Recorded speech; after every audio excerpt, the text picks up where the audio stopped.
Hey, what's up, Dan? How you doing? I'm doing good. I wanted to start this one off by saying I forgot to mention this last episode. We were up 100% on our views as I'm trying to fix the camera. 100% on our views last week. Impressions. Impressions, not views, but close enough. And about to hit 300 followers on YouTube. So Let's bump that up to 5 real I think quick. we're gonna beat 300 this week easy. But I mean, February, I couldn't believe it. Like I looked at it, and I'm like, Christ, like things are starting to, pick up the pace a little bit. But Nice. yeah, killing it, and so many underdogs last week. Holy shit! Yeah, we both did fairly well on that card. I did okay. I thought so. I mean, I ended up I did pretty good. Tim Elliott and Morose, and I was like, cha-ching, solid underdogs. Yeah, that Morose pick was fire. Yeah, Jamie Malarkey didn't do what I thought he would do. That was kind of a bummer. And then, Dude, I think that just shows that the Tarantula is a fucking beast. yeah, I guess so. Jalen Turner. He's the real deal because Jamie Malarkey is a stud. Jamie Malarkey. Yeah, he's been. Dude, he's good. And then it's always tough to watch Kobe win. Yeah. Especially one-sidedly like that. It's like, oh god. Jorge had one good moment, but you could tell he was saying he was flat on his wrestling. He was just flat in general. Yeah, he was flat everywhere. He was just saying that, I think, because he knew. Yeah, Kobe weaponized his pace to like the highest degree I've ever seen. Yeah, he really. That's just because neither of those guys wanted to lose to one another, so, and they just wanted to hurt the other guy. But it was good. It was a great card. But this one's okay. So yeah, let's get this started. Tafon and Chukwi versus Azamat Mirzakhanov. And this one was supposed to take place a couple weeks ago, I think. But Nchukwi 3-1 under the UFC umbrella, former World Kickboxing World Champ in 2016, International BJJ silver medalist in 2017. Pretty green to MMA, but usually when a fighter's this green, like they only are good at one discipline, but he is actually pretty well-rounded coming into UFC, so that he's got that going for him. Only loss coming from Jung Young Park. Tafon, I think, took the first 2 rounds of that fight, though, and there was a point deduction and a possible 10-8 round in the third, and Tafon ended up losing that one. He's bounced around weight classes a decent amount. He made his UFC debut at heavyweight, moved down to middleweight, finally found a middle ground at 205. He's got a plus 2.4 striking differential, 53% accuracy, 1 takedown a fight, 57% accuracy, 66% takedown defense. Seems to be his weakest part of his game. Also, he has some pretty impressive cardio for a guy that big, and very technical striking, and keeps up with the volume. Good cardio. He's taken on Azamat Mirzakhanov, making his UFC debut after a KO win on the Contender Series. He's finished 8 of his 10 wins, mostly by KO TKO. Very light on his feet for a guy that size, bounces in and out constantly, making it hard for his opponent to get into a rhythm at all. He has a very well-aged win over Andre Muniz, and was Andre Munez's last loss, and that was back in 2014. But that's the extent of his high-level competition. That being said, his striking's explosive, powerful. His grappling game is impressive too. Always keeping his opponent on his toes. Like he'll just pepper in some takedown attempts just to keep him guessing. This one's tough. Both guys are powerful on the feet, but I think overall, Mirzakhanov with the grappling, I think that's a difference maker. First, I had Tafon to Don, but I'm gonna have to go to Mirzakhanov as well. Same. Because I think he's. Yeah, they're both. I mean, he's no spring chicken. He's 35. Yeah. So he's definitely getting up there in age, but he is a light heavyweight. Both these guys are. Well, especially for Tafon, he's just an absolute unit. Oh yeah, he's like He's a beast. Yeah, his muscles have muscles. He's fucking huge. Yeah. He's got good cardio for his muscle mass, but I do think his cardio might fail him at some point. Exactly. You said it perfectly right there. For his This is a sketchy fight. This is a pretty sketchy fight to start off the card. Nchukwi's got stupid power. I mean, Mirzakhanov does too, but I think Mirzakhanov is going to be able to clip him with one of those, with like a right hand or something. I see coming. I think so too. It is a tough one to start the night off, but I think Mirzakanov has just more things going for him. But he's looking at a slight favorite, minus 155. I'm not going to bet on it. I'm going to skip this first one, but a possible KO on that one. This one should be fun to watch at least. Yeah. All right, we're agreeing. We're both going to go with Azamat Mirzakanov. We're going to move right into the next one, which is Guido Canetti versus Chris Montano. Sir, Guido Canetti, he's lost 4 of his last 5. But one of them was to Chito Vera, Dana Basharat, Amanda Martinez. I mean, these are some pretty good guys that he's been fighting. Amanda Martinez. What? You almost beat Amanda Martinez. That was a super close fight. Yeah. Moutinho, he got stopped by Sean O'Malley in that fight that he took a ridiculous amount of punishment in. Everybody remembers that, I'm assuming. His striking defense was at 27% that fight. Is that right? Jesus. Well, how many landed per minute, does it say? How many absorbed? Strikes absorbed per minute, 15.81. Sean O'Malley hit him 230 times. Poor guy, man. Yeah. Then on the other side, you got Guido Canetti. He's definitely a pretty solid wrestler, grappler in general. He's got some decent stand-up too. He's nothing.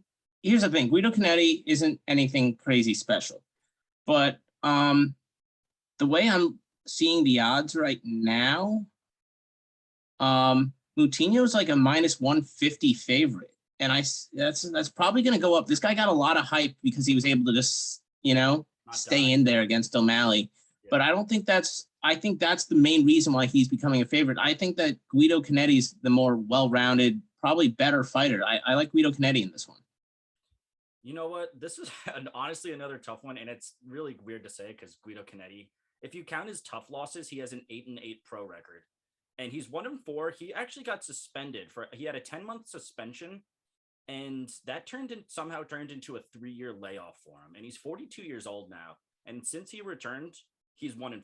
So it's not really looking too good for him. He did look pretty good against Amanda Martinez, like you said. Arguably won that second round, was 50-50. So it was very tough. He's a Muay Thai guy, pretty decent stand-up, but also he's good at grappling, 2 takedowns per fight at 50% accuracy, 70% takedown defense. The problem is he's prone to getting submitted too. He's been submitted 4 times. Not to mention he has been knocked down in 2 out of his last 3, but he's taken on Chris Montano. See, I'm a little bit more backing this guy. He made his debut on an 11-day notice against Sean O'Malley, dropped 30 pounds in 11 days, got his ass kicked. No way around it. And the next morning woke up and went to his job as a BJJ coach. So remember his face was all like looking like Sloth from the Goonies. He went to go practice BJJ the morning after all that. So that's pretty badass. He's got a 9-5 record, an extensive 6-2 amateur record, 2-3 in his last 5, but all 3 of those losses are TKOs. His chin does hold up. He has been KO'd before by Tony Gravely in CES. Excuse me, I'm dyslexic.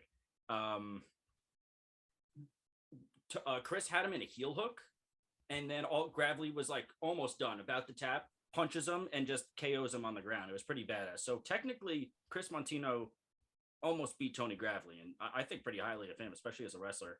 Well-rounded. He kind of gets caught up in his hands. He does have that ground game. Canetti is fighting for his job in this one.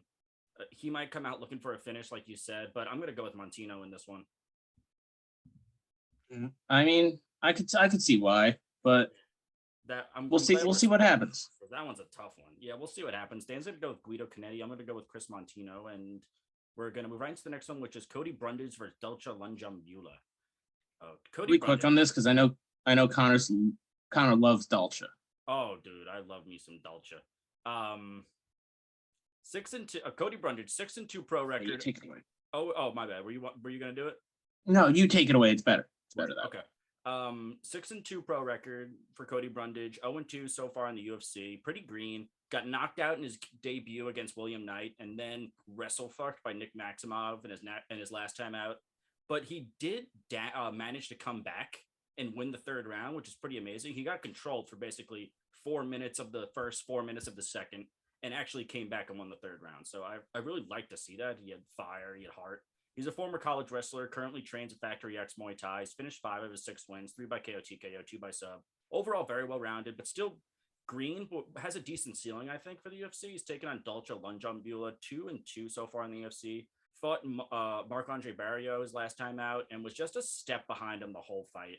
His striking is definitely not the strongest part of his game, but it looked improved volume-wise. He had a problem just with like getting the numbers up in each round, but that in that Barrio fight, he did pretty decent. I think Brundage has the advantage on the feet, probably a slight edge on the ground. Dolce has, but in Brundage's last fight, he managed to stop 11 of 15 takedowns attempted on him from Mick Maximov, who's a pretty stud of a grappler, and he still managed to come back and win the third.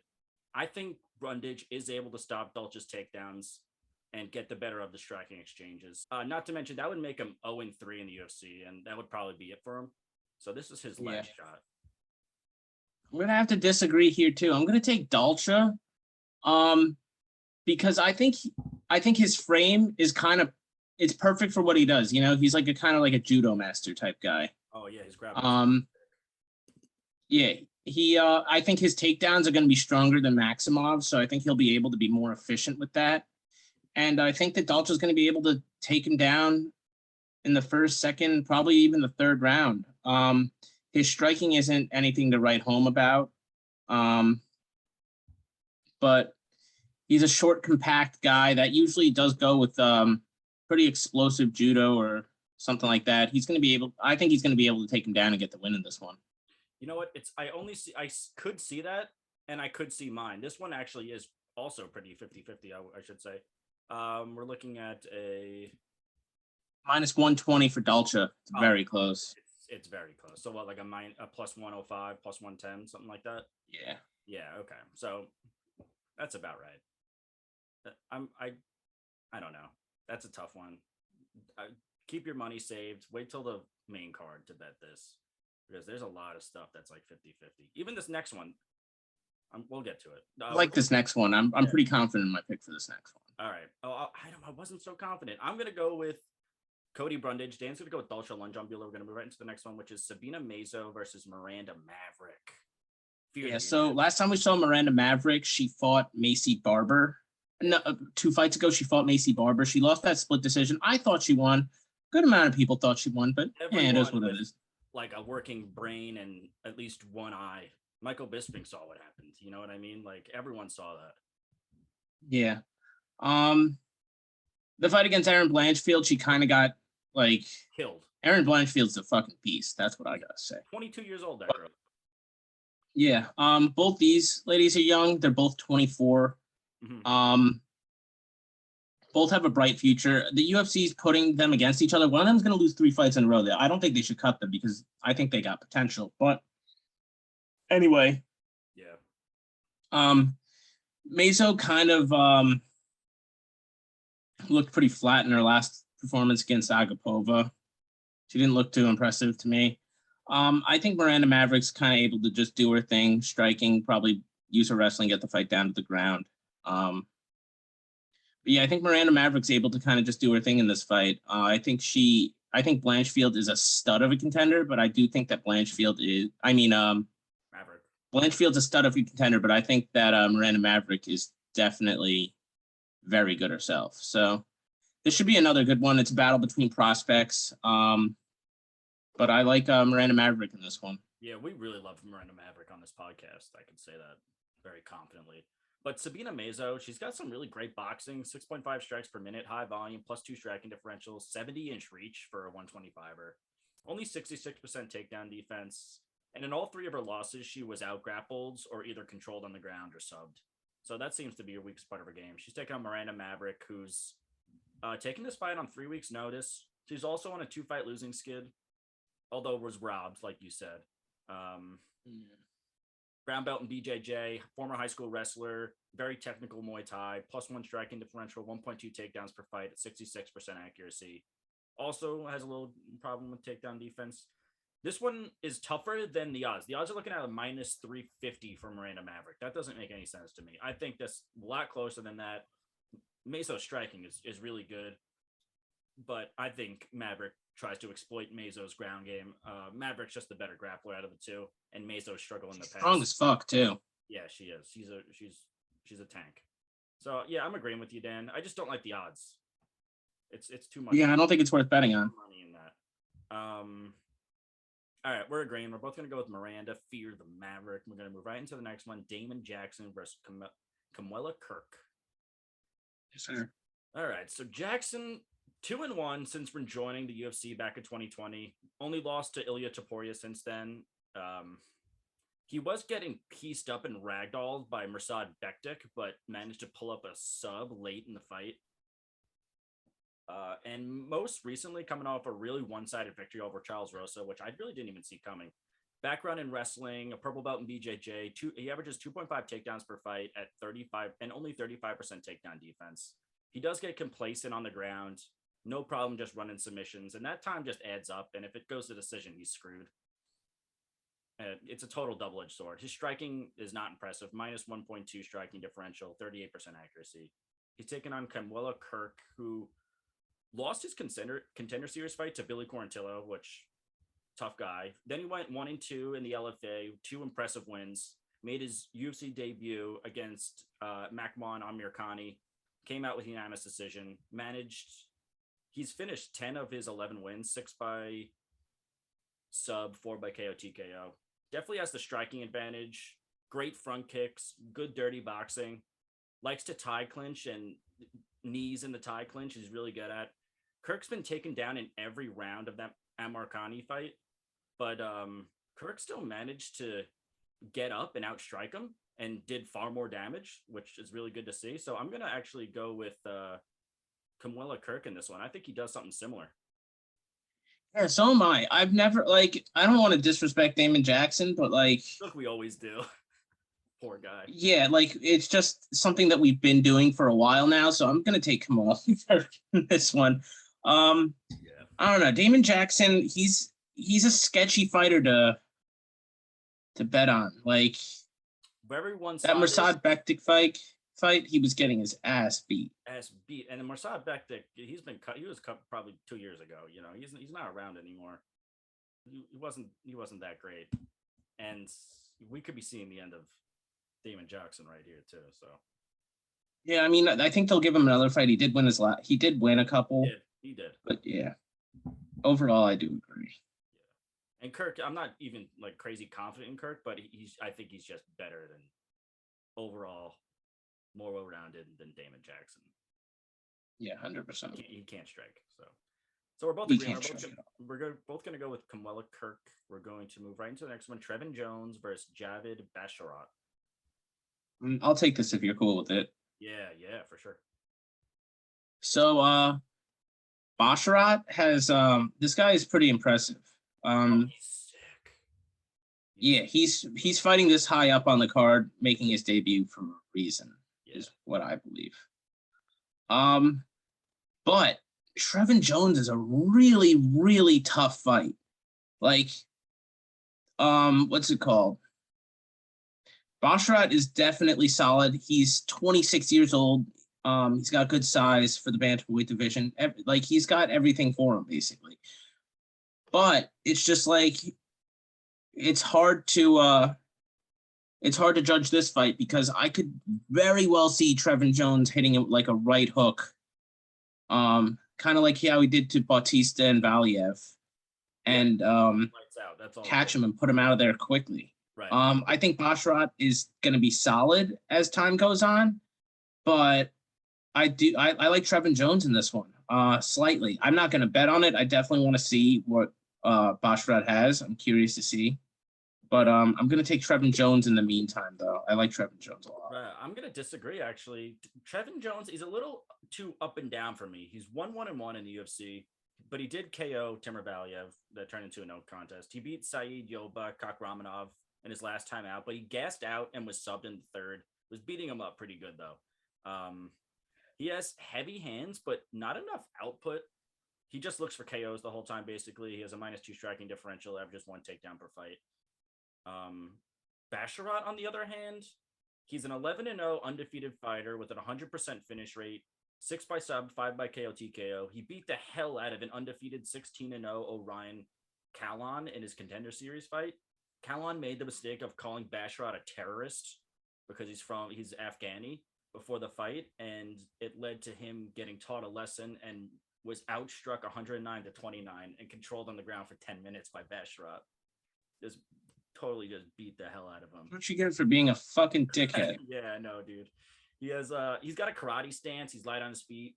Some good head kicks. Also relentless pressure. Dominant on the ground. His grappling is nice. I've seen him just put people in a body triangle, and like that was it. Like there's no coming out of it. Overall, I'm gonna go with the newcomer. He's I don't blame you. And polished for a guy making his UFC debut. Thanks. All right, so we're gonna disagree again. A lot of disagreement on this one. Dan's gonna go with Trevin Jones. I'm gonna go with Javid Basharat, and we're gonna move right into the next one, which is Matt Semelsberger versus AJ Fletcher. This is a good one. I like this a lot. Matt Semelsberger, 3-1 so far in the UFC, recording knockdowns in all 3 of his fights. 2 of the fights lasting 15 and 16 seconds, and then ending by KO. He's got a blue belt in BJJ, purple belt in Muay Thai. He's finished 7 of his 9 wins, mostly by KO TKO. He averages 6 strikes per minute at 48% accuracy and a plus 0.5 striking differential. Overall, very well-rounded, powerful, good cardio, and good cardio for a guy that has a lot of first-round finishes. I'll say that. He's taken on AJ Fletcher, who's undefeated 9-0 fighter. He's finished 8 of those 9 wins, half by sub, half by KO TKO. He showcased explosive striking in his Contender Series win with a flying knee KO in the first. I would say he's a tad bit undersized, but he's a shit brick house. Like he's jacked, but he's 5'10" and he's got a 67-inch reach. You know, for a 170, it's not really what you want. It's not favorable at all. It's not. And he's going to be at an 8-inch reach disadvantage in this fight. Semelsberger is lanky. But what were you saying? You know who I like in this fight. It's pretty obvious. Right. Yeah, for sure. But Fletcher, what he lacks in like his stature, he's an explosive athletic freak. And he's like a boa constrictor on the ground. If he gets a hold of you, it's really tough. It's like a boulder sitting on your chest. It's tough to get up. I'm actually a fan of Fletcher. He's fun to watch. Bottom line, ball of energy. But I'm gonna go with Semelsberger. Experience, cardio, overall striking. 100%. I think he's pretty safe. I almost have him locked. Yeah, Fletcher's he's gonna be one of those guys that just once in a while. He's down to 155. But he'll get knocked out 3 times trying. Yeah, exactly. All right, so we're agreeing. We're both going to go with Matt Semelsberger, and we're going to move right into the next one, which is the start of the main card: Bruno Silva versus Alex Pereira. It's JJ Aldridge and oh, I'm sorry, Jillian Robertson. Is that the oh shit, that's the I got it. Don't worry. Oh, okay. So we got JJ Aldridge against Jillian Robertson. JJ Aldridge, it's kind of striker grappler type deal. I think that Jillian Robertson definitely has the grappling edge. JJ Aldridge definitely has the striking edge. JJ Aldridge she started to like actually use her wrestling. She has. I was going to bring that up. She has been utilizing takedowns in her last couple fights. Really great. But both of these ladies are a little undersized for the division, so that shouldn't affect anybody. Jillian Robertson's only got a 63-inch reach. That's crazy. Yeah, that's little. But yeah, JJ Aldridge, solid striking. Could also wrestle and do her thing there too. Her takedown defense is a little suspect, but she hasn't gotten taken down in her last 3 fights, so that's good for her at least. This fight's fairly close, but I'm gonna pretty confidently take Jillian Robertson. I mean, she's been able to go. She went full 3 rounds with Thiago Santos, who's an absolute beast. Like she just knocked out Joanne Wood, I guess her name is now. She knocked out Joanne Wood. Like that was scary. She was dropping that girl. But yeah, Jillian she didn't look that good in the Jillian Robertson fight, I'd say. But anyway, I think Jillian Robertson's grappling game, Dean Thomas and everything, she's just super solid. She's like a good person to be ranked from like 15 to 10 type deal. Unless if she gets her striking good, she could go definitely higher. But as of right now, I'm pretty confident that that Jillian Robertson is able to beat JJ Aldridge either via sub or decision. So you know what? I'm gonna disagree on. I'm gonna go with JJ Aldridge. I've liked what I saw with her recently. I like her move to elevation in 2020. I think that really helped her a lot. Her striking's crazy. For sure.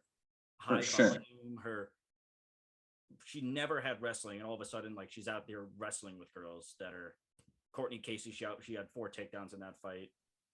Takedown in her last fight. I just think that they're at 2 different trajectories right now. I think JJ Aldridge is picking up some speed, and Jillian Robertson is just slowing down a bit. So yeah, I'm going to disagree. Then I'm going to go with JJ Aldridge. She did strangle what's her name, Priscilla the Eye Gouger. Yeah, fuck that bitch. And then she won. Yeah, fuck that bitch. All right. That was a good fight with Jian Kim, though. That was a sick fight. We're disagreeing. Yeah, we're split on this one. Yeah. I'm going to go JJ Aldridge. Dan going to go Jillian Robertson. Now the main event, Bruno Silva versus Alex Pereira. Main card. Alex Pereira, the style bender slayer, Dan's favorite guy. What do you think about him, Dan? I think he's fucking nasty. You don't care that he killed your boy a couple of times? The first fight was kind of a robbery. Okay. And then he definitely knocked him the fuck out the second time.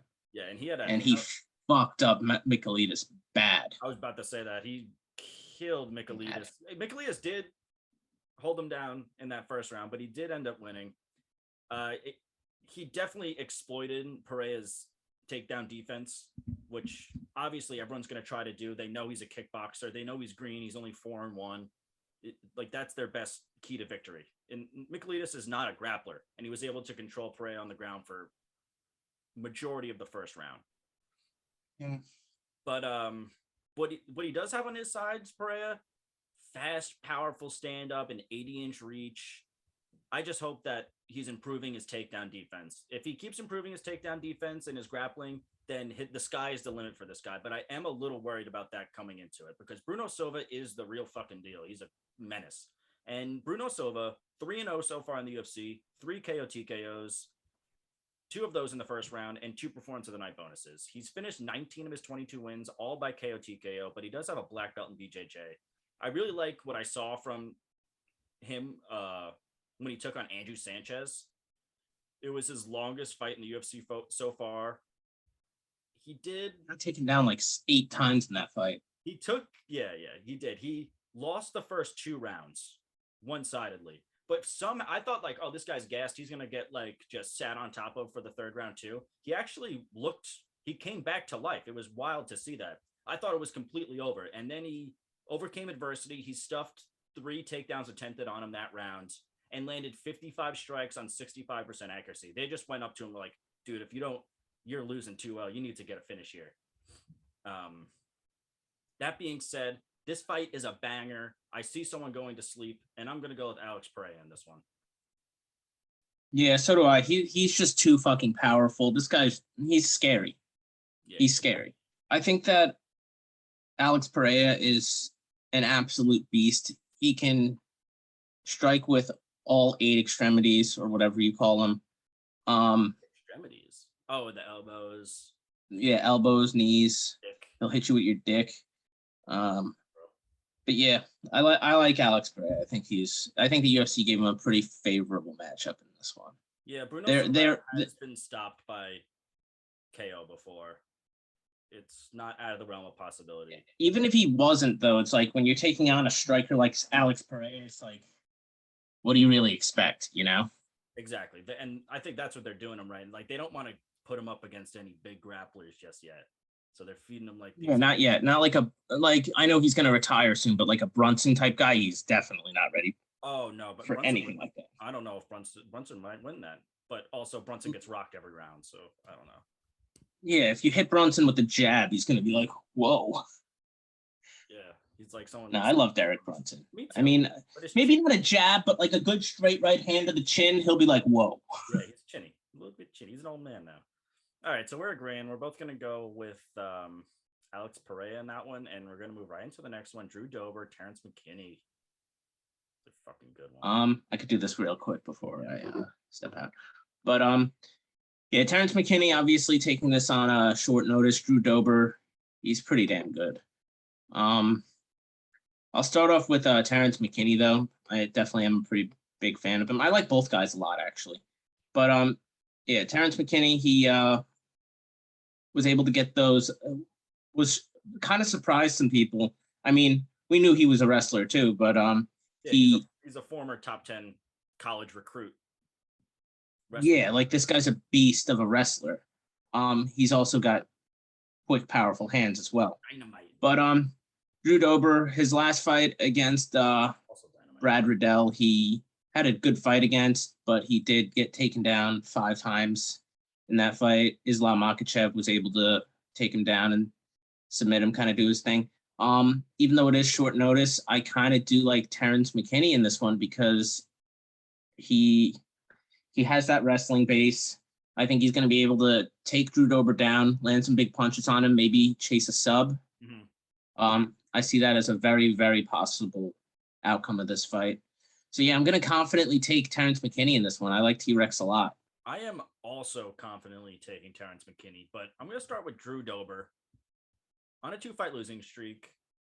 But he is 3-2 in his last 5, 2 performance of the nights and a fight of the night in there.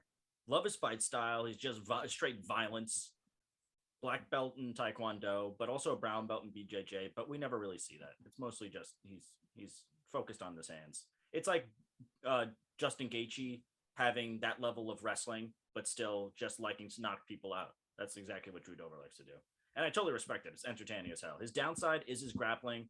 He's been subbed in 4 of his 11 losses and only a 40% takedown defense over his last 4 fights.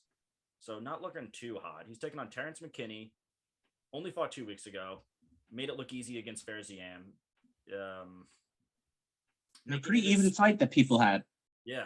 Making it his second first-round finish already in the UFC. I think people thought he was a one-trick pony also, Dan. But yeah, he's got some sick wrestling in there too. He has a 100% finish rate. 7 by sub, 5 by KO TKO. I respect him for taking this fight on short notice against such a tough guy like Drew Dober. And I really like his chances. Powerful on the feet. McKinney's crazy on the ground. And that is Dober's weakness. So stylistically, it's a pretty good matchup for McKinney. So I'm also going to be taking him. Yes, sir. That's what I like to hear. I wanted to get in.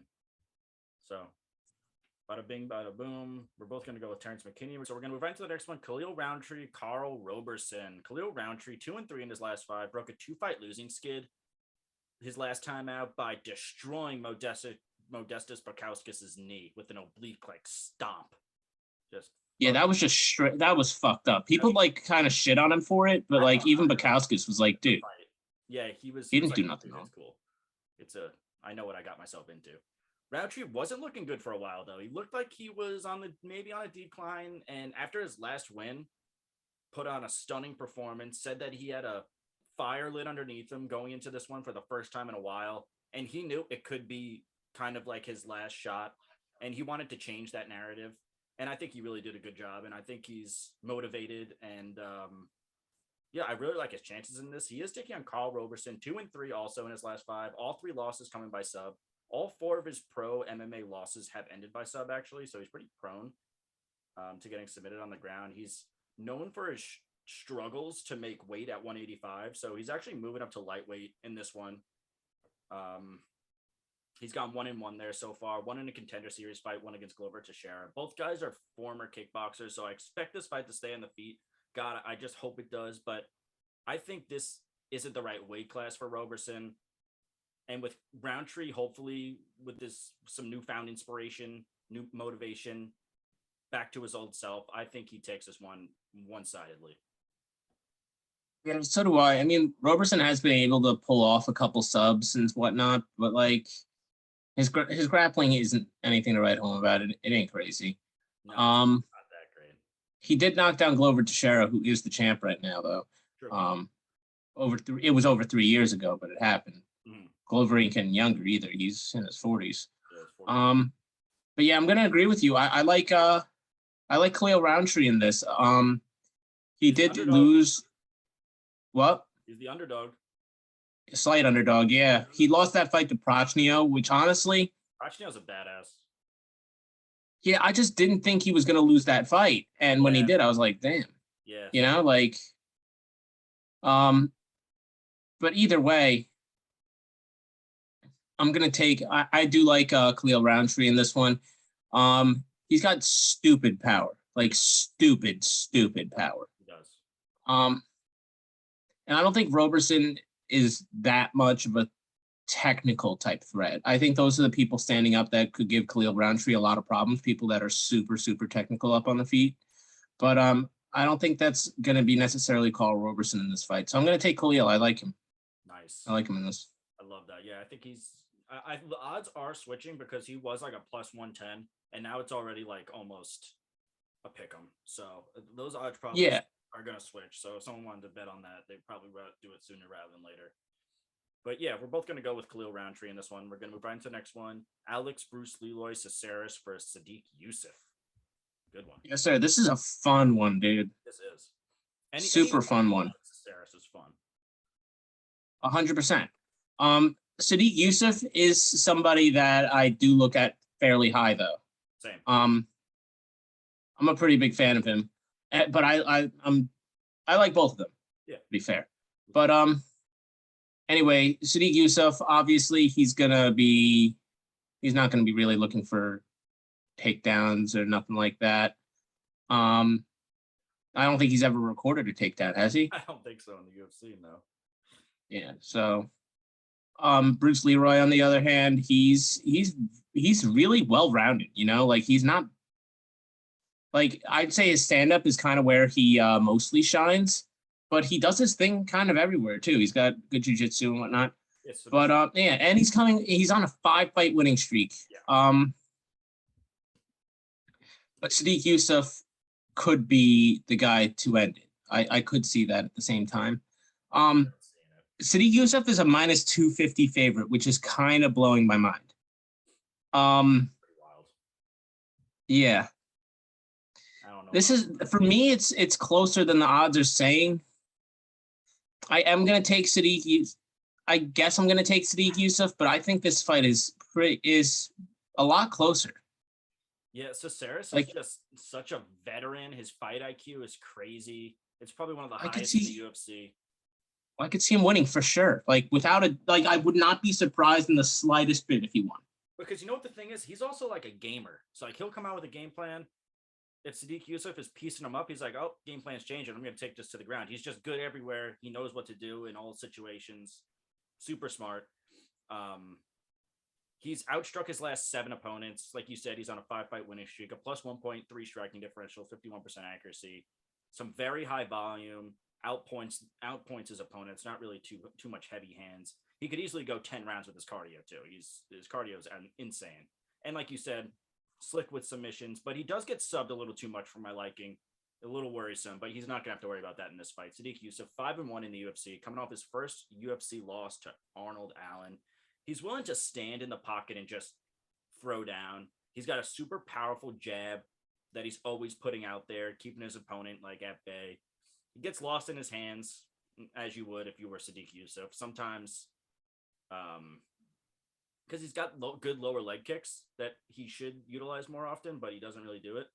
But his hand speed and power, right hook, are his strongest suits, I would say. His takedown defense, it has been tested recently. He has a 68% takedown defense, but otherwise he's a beast.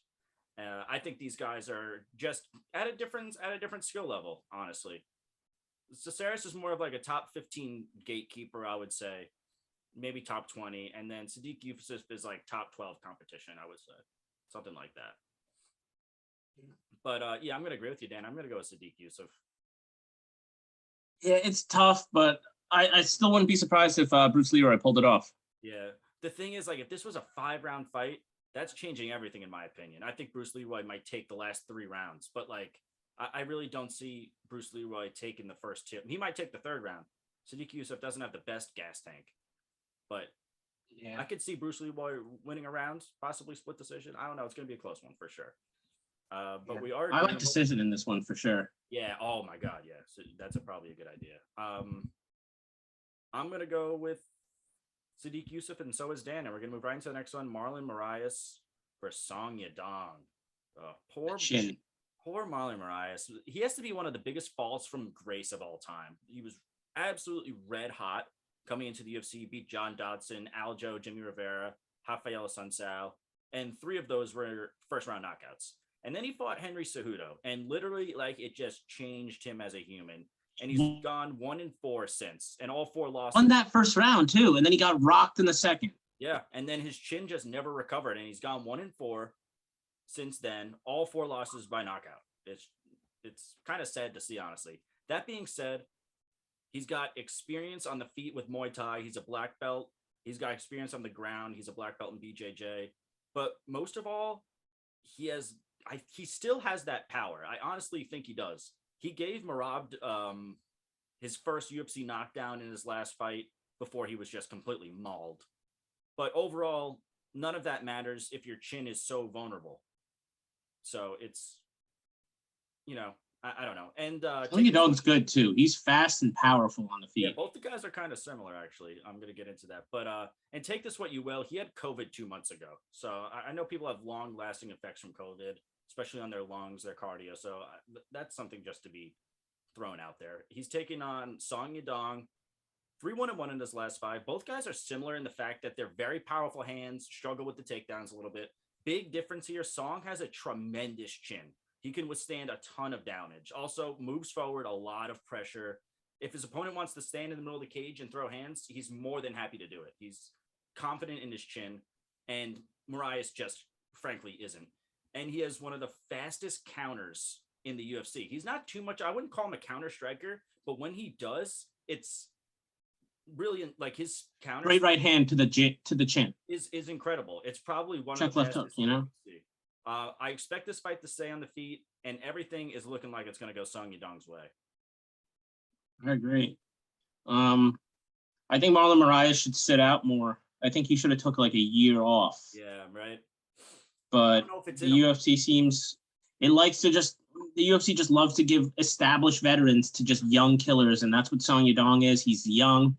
He's an absolute killer in there too. Yes. I'm gonna confidently take Song Yadong. I don't think this goes the distance either.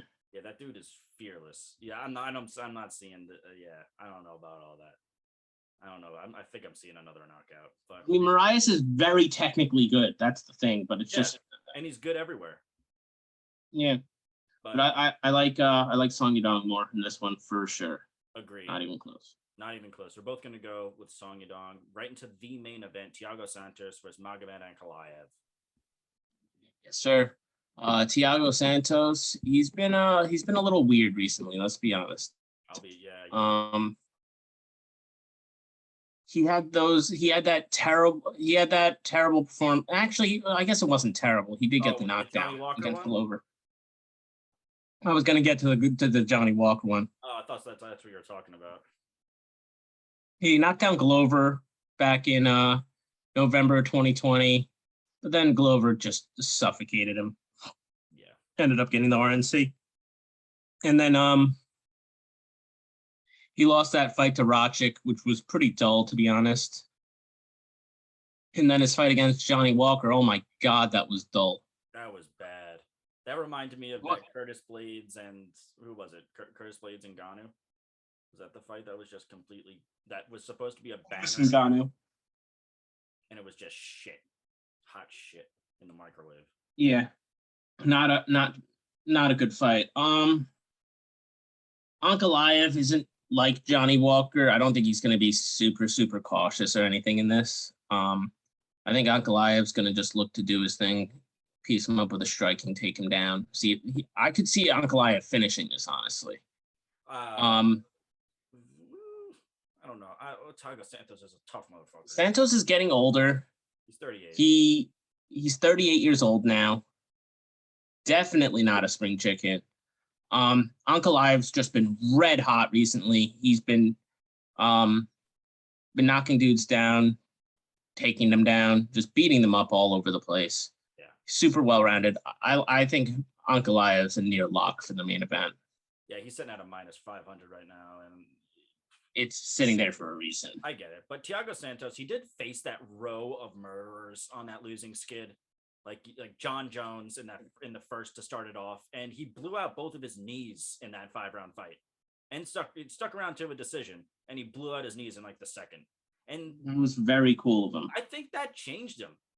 His quickness suffered, his striking suffered. He's more timid in the cage. I think that really affected him, that John Jones fight. But that being said, he did beat scary motherfucker. Yeah, he was at least. He did beat Johnny Walker, but that fight was so terrible. He didn't land more than 11 strikes per round in a 5-round fight. It was a fucking... He's not a high output type of guy. Yeah. So there's always a chance that he's in a fucking terrible fight because he just, Yeah, it was... He'll lull you into his low volume striking game. I had some really high hopes for that fight too.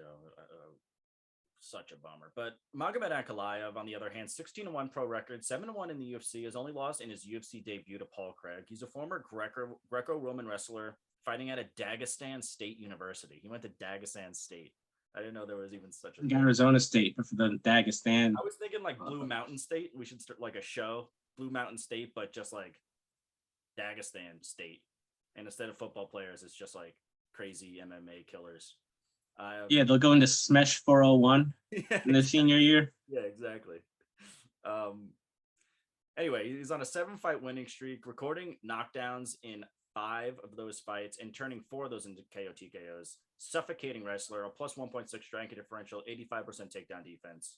One thing I will say, he's never been to championship rounds. He's never seen them, and I'm curious to see what he looks like in there. I'm assuming that he holds up just because of his style, but we've never seen it, and I'm very curious. I think we might see it here because Thiago Santos is just such a bad motherfucker. But Ankalaev, it's looking more like an Ankalaev TKO than a Ankalaev decision. But either way, I think Ankalaev could finish it. Yeah, 3rd round type deal. Totally possible. Like if he gets him on the ground, he'll just be a sitting duck. Yep. And so I'm gonna agree. I think most people are going to agree on this one. It's we're going to go with Magomed Ankalaev, and that guy's a beast. That guy's a beast, and that wraps it up.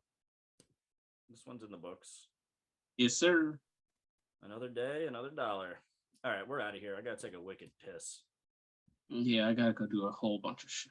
All right, no brainer. MMA. Peace out.